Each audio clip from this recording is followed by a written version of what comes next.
La mañana de principios del año 1808 era fría y clara en Córdoba del Tucumán. La joven Clara Montenegro, envuelta en un modesto mantón de lana, descendió del carruaje frente a la casona de piedra de don Fernando Sáenz Valdés.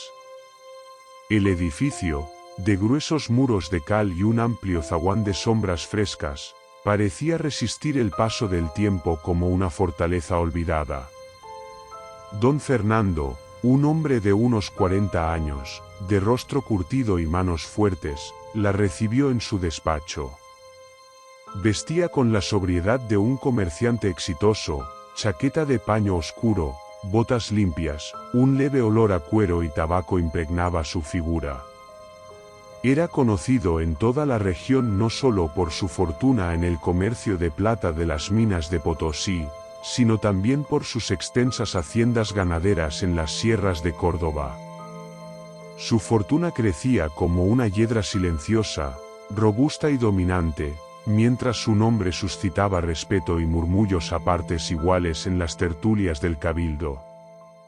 «Señorita Montenegro», dijo, su voz grave resonando en el alto techo, «no me andaré con rodeos. Mis sobrinos, Tomás y Magdalena, han quedado huérfanos tras la muerte de mi hermano en circunstancias que», hizo una pausa apenas perceptible, «no viene al caso discutir. He dispuesto que residan en una de mis estancias, cerca de Cosquín. Un lugar tranquilo, apartado de la ciudad y de sus habladurías». Clara asintió en silencio, percibiendo en el gesto contenido del hombre una pena antigua, o tal vez algo más oscuro aún. «Usted será la única responsable de su educación, su salud, su bienestar espiritual». Su mirada se endureció, como si templara cada palabra con cautela. «Debe manejar toda situación por sus propios medios. No me escriba. No me llame a la estancia. No perturbe mis asuntos, salvo que ocurra algo verdaderamente irremediable. ¿Lo entiende?». Ella tragó saliva, notando por primera vez que el aire del despacho era pesado, casi opresivo. Sin embargo, la promesa de una vida alejada de la estrechez económica, y quizá del escándalo de la muerte reciente de su madre en la ciudad, era demasiado tentadora. «Sí, señor», respondió con voz firme. Don Fernando asintió apenas. De un cajón sacó una llave vieja de hierro ennegrecido y un sobrelacrado. «La llave es de la casona principal. El sobre contiene instrucciones sobre proveedores, personal y asuntos prácticos. Hay una criada, Juana, que conoce bien la estancia, aunque ya es anciana. Confíe en ella en lo necesario». Luego, casi como un susurro, añadió, «tenga cuidado de no inmiscuirse demasiado en lo que no le concierne». Y sus ojos, oscuros como la obsidiana, parecieron atravesarla hasta el alma. El viaje a la estancia duró 3 días a través de caminos polvorientos y serranías que parecían dormir bajo un cielo de plomo. A medida que se acercaban a Cosquín, el paisaje se tornaba más salvaje, grandes algarrobos de troncos torcidos, espinillos retorcidos como garras, y un viento perpetuo que parecía arrastrar murmullos olvidados. Finalmente, el carruaje se detuvo frente a la estancia. Era una edificación de adobe encalado, de techos bajos y galerías sombreadas, cercada por alambrados rústicos y más allá, un horizonte de montes cerrados. Al descender, Clara sintió de inmediato una presencia sutil, una pesadez en el aire que no era del calor. Desde el umbral de la casona, los niños la esperaban tomados de la mano. Tomás, de unos 8 años, con cabello oscuro y facciones agudas; Magdalena, más pequeña, rubia como el maíz y de mirada intensa y penetrante. Ambos sonreían, pero en sus ojos había una reserva extraña, como si ocultaran secretos demasiado pesados para sus años. La vieja criada, Juana, una mestiza de cabello trenzado y manos resecas, hizo una torpe reverencia. «Bienvenida, señorita Montenegro», dijo en voz baja. «Aquí la esperábamos». Y aunque sus palabras fueron amables, Clara no pudo evitar sentir que aquella bienvenida era menos una cortesía que una advertencia velada. Mientras el sol comenzaba a ocultarse tras los cerros, tiñendo el cielo de un rojo sangriento, Clara comprendió que había dejado atrás el mundo conocido y se adentraba en un lugar donde otras leyes, más antiguas, más sombrías, regían el destino de quienes osaban habitarlo. Los primeros días en la estancia transcurrieron en una calma tensa, como si el lugar mismo contuviera la respiración. Clara se ocupaba de establecer una rutina, lecciones de lectura y escritura en la galería sombreada, rezos al caer la tarde, paseos breves por los jardines desordenados que parecían haber sido tragados poco a poco por la maleza. Los niños obedecían en todo, pero había en su obediencia un matiz inquietante, nunca discutían, nunca se rebelaban, pero sus miradas parecían viajar más allá de lo que se decía, como si siempre escucharan a otra voz además de la suya. La estancia, vasta y envejecida, crujía constantemente. No era solo el viento. Había en aquellos sonidos una cadencia irregular, pasos amortiguados, un susurro que se deslizaba por los corredores de madrugada, el leve arrastrar de algo, o alguien, por las losas de piedra. Una tarde, mientras repasaban salmos bajo el alero, Clara vio algo. En el extremo del jardín, donde la sombra de los algarrobos se espesaba en una maraña de ramas negras, una figura permanecía inmóvil, un hombre, alto y encorvado, envuelto en un poncho oscuro, el ala de su sombrero echada hacia abajo cubriéndole el rostro. Clara parpadeó. Cuando volvió a mirar, no había nadie. Su corazón golpeó furiosamente su pecho, pero no dijo nada. No quería asustar a los niños, ni parecer presa de fantasías.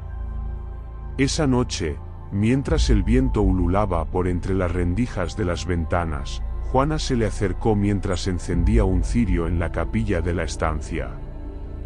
¿Vio algo en el jardín, señorita?, preguntó la anciana, su voz apenas un soplo. Clara, sobresaltada, no respondió de inmediato. Yo creí ver a alguien. Finalmente confesó, sintiendo el peso de su propia duda. Juana asintió lentamente, como quien confirma una fatalidad largamente esperada. No salga sola después de la oración de las ánimas, advirtió. No todos los que caminan estas tierras pertenecen ya al mundo de los vivos. La institutriz quiso reír, desestimar aquellas supersticiones rurales, pero el recuerdo de la figura inmóvil bajo los árboles se le incrustó como una espina bajo la piel. En los días siguientes, Clara notó otros detalles, pequeñas flores silvestres, siempre marchitas, dejadas en el umbral de su habitación. Los caballos del corral, enloquecidos en las madrugadas, relinchando hacia el monte. Puertas que, aunque cerradas al anochecer, amanecían entreabiertas, como si invitaran a algo, o a alguien, a cruzar su umbral. Una tarde, mientras bordaban en el salón, Magdalena levantó los ojos de su labor y, en voz baja, como si contara un secreto cualquiera, susurró: ¿Le ha hablado ya, señorita? Clara, desconcertada, dejó caer su bastidor. ¿Quién, mi niña? Magdalena bajó la vista, las pestañas largas temblando sobre sus mejillas pálidas. El hombre que vive en el monte. Musitó, como quien pronuncia una oración prohibida. Antes de que Clara pudiera exigirle explicaciones, Tomás intervino con una risa ligera, como si disipara las palabras de su hermana en el aire. Es solo un juego, señorita. Historias de niños. Pero en sus ojos, brillantes y esquivos, Clara no vio rastro de juego alguno. Esa noche, Clara no pudo dormir. Se revolvía en su lecho, el aire denso, casi irrespirable.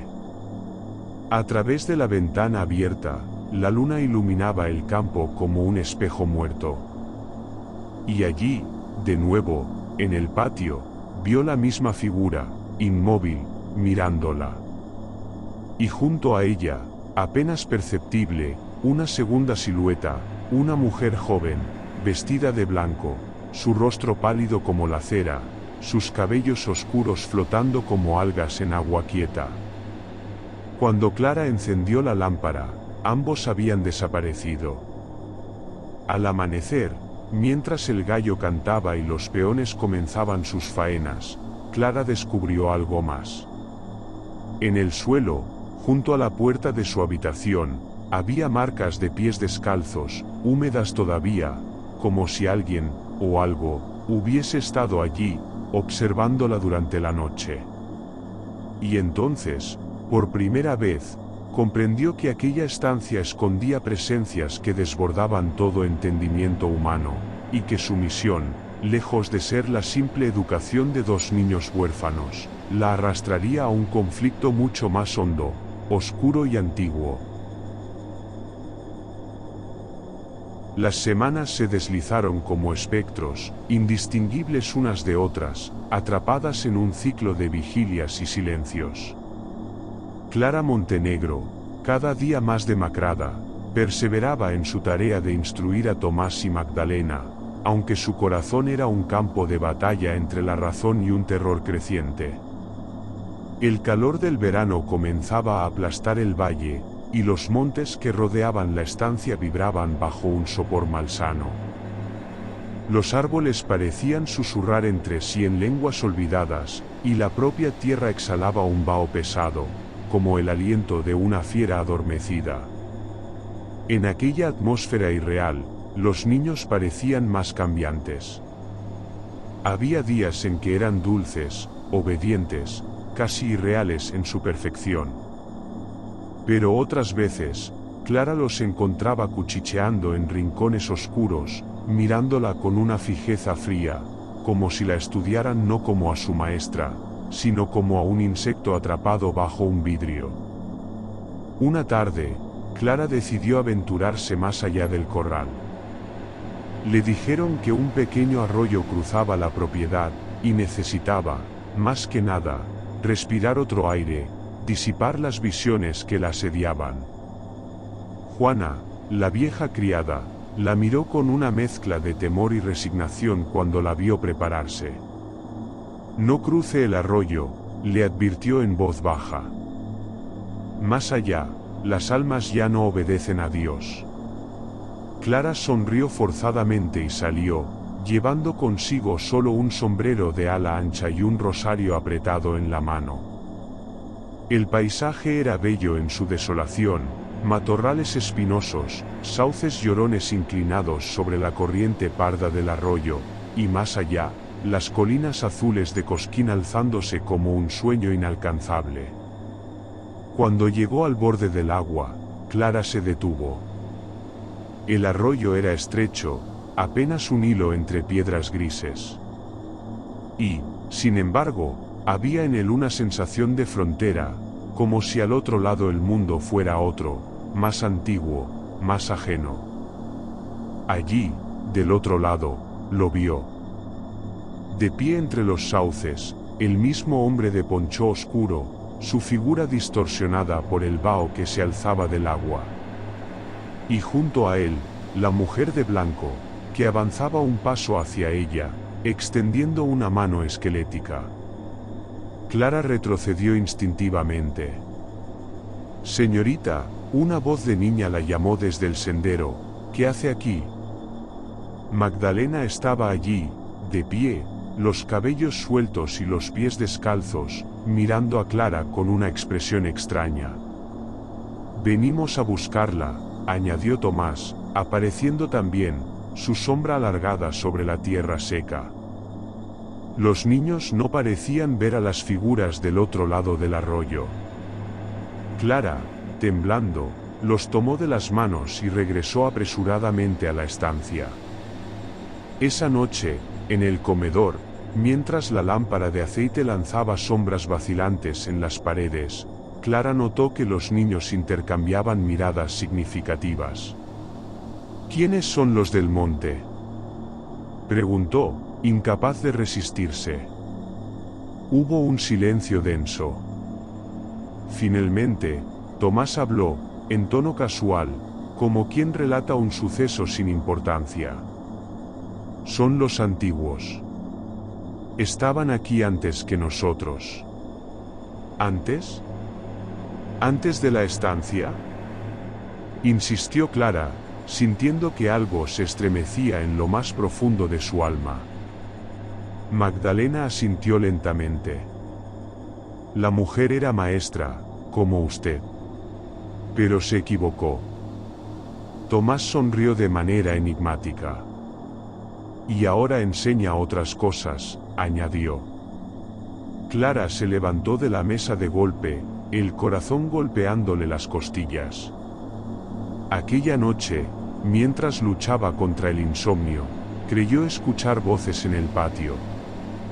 Se levantó, descalza, y cruzó el corredor.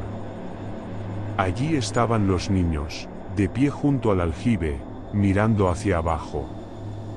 Susurraban en una lengua que no reconocía, una letanía monótona que se confundía con el murmullo del viento. ¿Qué hacen aquí?, exclamó, su voz quebrándose. Los niños giraron lentamente hacia ella. Escuchamos lo que nos enseñan, dijo Tomás. Nos dicen que pronto todo será como debe ser, añadió Magdalena, sonriendo de manera inquietante.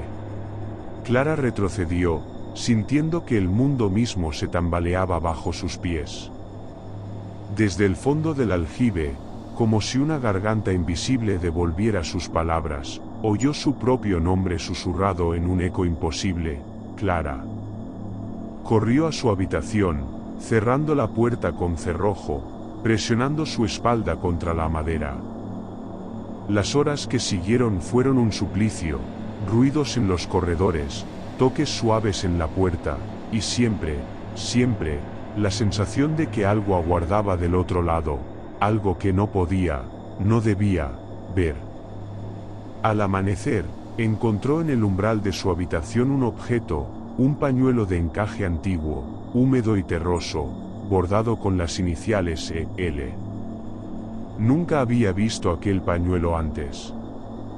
Y sin embargo, al tocarlo, una oleada de frío le recorrió el cuerpo, como si manos invisibles le susurraran fragmentos de memorias ajenas, risas infantiles apagándose en un grito, promesas hechas en la oscuridad, una traición sellada con sangre. Comprendió, en ese instante, que la estancia no solo albergaba espectros de otros tiempos, sino también un pacto, un compromiso antiguo que los niños parecían conocer y del cual ella misma, sin saberlo, formaba ya parte. Y que quizás, ya era demasiado tarde para escapar. El verano moría en espasmos de calor sofocante. La estancia, cubierta de polvo y maleza, parecía enclaustrarse más en sí misma, como una bestia herida que espera su final. Las noches eran más largas, y con ellas, las visitas. Cada vez con mayor frecuencia, Clara veía las figuras. El hombre del poncho y la mujer de blanco vagaban por los pasillos como dueños de casa. A veces los encontraba sentados en la capilla, sus rostros vagamente humanos, pero ajenos, podridos de ausencia. Otras, los veía reflejados en los cristales empañados, observándola. Juana, la vieja criada, evitaba a Clara. La servidumbre murmuraba y rezaba, y algunos peones simplemente desaparecían, llevándose sus pocas pertenencias en la madrugada. Clara sabía, con una certeza instintiva, que el final se acercaba. Una tarde, al regresar de la capilla, encontró a Tomás y Magdalena esperándola en el salón. Vestían de manera extraña, ropa vieja, anticuada, como trajes de fiesta de otra época. La luz temblorosa de la lámpara de aceite parecía resbalar sobre ellos, sin tocarlos del todo. «Señorita», dijo Tomás con una cortesía exagerada, «ha llegado el momento». Clara los miró, sintiendo que la sangre le abandonaba el rostro. «¿De qué hablan, niños?». Magdalena sonrió, su carita angelical transfigurada por una expresión de triunfante malicia. «Usted debe quedarse. Debe enseñar. Debe guiar a los nuevos». Clara retrocedió, trastabillando. «No. Yo solo vine a cuidar de ustedes».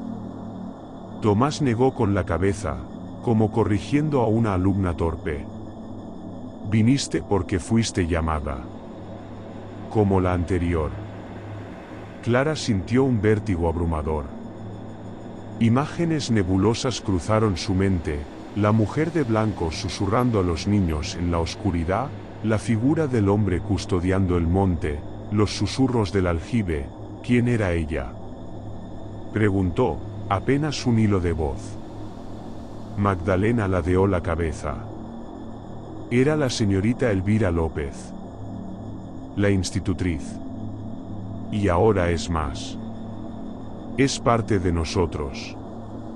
Clara cayó de rodillas, presa de un horror primigenio. Entendió, de golpe, lo que ocurría. Aquella estancia era un nido de espíritus, sí, pero no meros fantasmas. Era un ciclo. Una devoración lenta. Las almas jóvenes, los niños, eran protegidos y educados por los vivos, hasta que, poco a poco, los vivos eran tragados por los muertos, y reemplazados. Era el precio del lugar. El pacto sellado hacía generaciones para proteger las tierras, la hacienda, la estirpe. Los niños no eran las víctimas. Eran los herederos. Los guardianes de la estancia maldita. El hombre del poncho, la mujer de blanco, todos habían sido alguna vez como Clara, enviados, traídos bajo el engaño de la responsabilidad y la piedad. Sintió entonces un roce en su mejilla, una caricia helada. Se volvió y allí estaba ella, Elvira, con su vestido marchito, su rostro de cera rota, sus labios amoratados susurrando al oído de Clara, «Ven, hermana. Tu lugar nos aguarda». La oscuridad cayó sobre ella como un manto. Cuando Juana entró al salón al día siguiente, encontró a la señorita Montenegro sentada en la butaca junto a la ventana, bordando serenamente. Sus ojos, antes brillantes, eran ahora opacos, velados, como dos piedras lechosas. Los niños jugaban a sus pies, riendo, murmurando secretos en una lengua que Juana ya no quería recordar. Nada parecía fuera de lugar. Nada, salvo la presencia intangible que llenaba cada rincón de la estancia, como una promesa silenciosa de que todo continuaría. Una vez más. Para siempre. Los años pasaron, indiferentes al dolor humano. La estancia, conocida ahora como la perdida, se fue cubriendo de polvo, de raíces que rompían las paredes, de rumores que echaban raíces más profundas aún en la imaginación de los habitantes de Cosquín. Nadie osaba acercarse demasiado. Durante el día, parecía apenas una ruina vieja más, olvidada entre las sierras agrietadas. Pero al caer la tarde, cuando la niebla descendía como un sudario desde los montes, la perdida cobraba vida.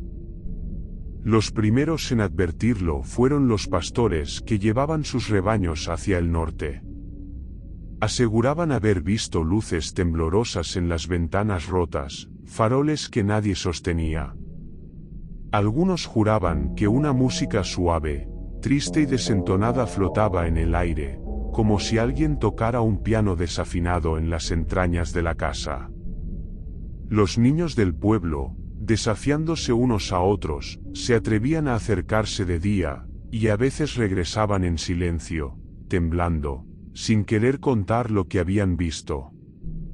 Otros, simplemente, no regresaban. Una historia persistía, contada en voz baja junto al fuego, transmitida de abuelos a nietos. Cuentan que, en ciertas noches de luna nueva, si uno se detiene junto al viejo arroyo seco, ese mismo arroyo que marca el límite del dominio profano, y guarda silencio, puede escuchar su nombre susurrado, traído por un viento que no pertenece a este mundo. Y si uno tiene la imprudencia de responder, si tan solo murmura un sí o un ¿quién llama?, entonces los verá. Primero a los niños, eternamente jóvenes, jugando entre las sombras de los sauces muertos.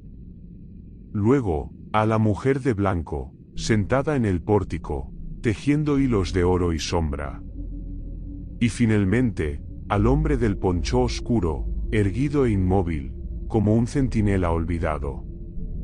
Todos ellos, antiguos como la tierra misma, antiguos como el pecado que los encadenó allí. Se decía también que cada tanto, el monte exigía sangre nueva. Una muchacha, preferiblemente, joven, instruida, llena de promesas. Como lo había sido Clara Montenegro.